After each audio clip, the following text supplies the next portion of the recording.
যখন গাড়ি চালিয়ে যাচ্ছিল তখন লোকটি হুইল চেয়ারে করে গাড়ির সামনে চলে আসে। মেয়েটি ভাগ্যক্রমে দুর্ঘটনা এড়াতে সক্ষম হয়, কিন্তু এতে লোকটি একটি চীনামাটি পাত্র ভেঙে যায়। মেয়েটি গাড়ি থেকে নেমে লোকটির খবর নেয় এবং তাকে জানায় যে ক্ষতিপূরণ দিতে সে প্রস্তুত। লোকটি তাকে জানায় ভাঙা পাত্রটির দাম সাধ্যর বাইরে। তখন মেয়েটি রেগে গিয়ে তাকে জানায় সে কি তার কাছ থেকে জোরপূর্বক টাকা আদায় করতে চায়। তখন লোকটি তার কাছে ক্ষতিপূরণ চাইলো না, তাই মেয়েটি নিজে থেকে পাত্রে ভাঙা টুকরোগুলি কুড়ালো এবং তাকে জানালো সে একজন চীনামাটি পাত্র মেরামতকারীর কাছ থেকে ঠিক করে এনে দেবে। তাকে চলে যেতে দেখে মেয়েটির মনে গভীর অপরাধ জন্মায়। বাড়ি ফেরার পথে মেয়েটি তার বয়ফ্রেন্ড ও তার হবু শাশুড়ির কথাবার্তা শুনে সে জানতে পারে তার বয়ফ্রেন্ড কেবলমাত্র টাকার জন্য তার সঙ্গে 2 বছর ধরে সম্পর্ক রেখেছে। সে তার প্রথম প্রেমিকার জন্য ইতিমধ্যে 10 লাখ টাকা খরচ করে ফেলেছে। মেয়েটি তার গোপন কথা কোনোভাবে ফাঁস করলো না, বরং এমন ভাবে অভিনয় করলো যেন সে কিছুই জানে না।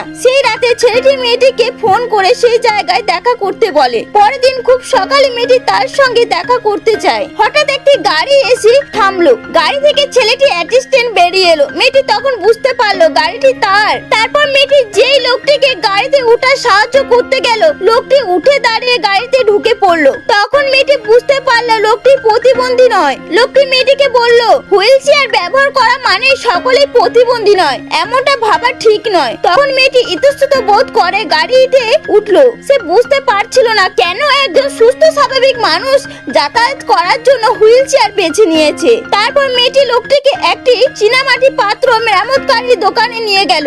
ভাঙা পাথরটির টুকরোগুলি দেখে দোকানদার হতবাক হয়ে গেল, কেননা এটি ছিল 300 বছর পুরনো একটি পাত্র যার দাম কয়েক মিলিয়ন ডলার। তখন মেয়েটি বুঝতে পারলো এত ক্ষতিপূরণ সে সত্যি বহন করতে পারবে না।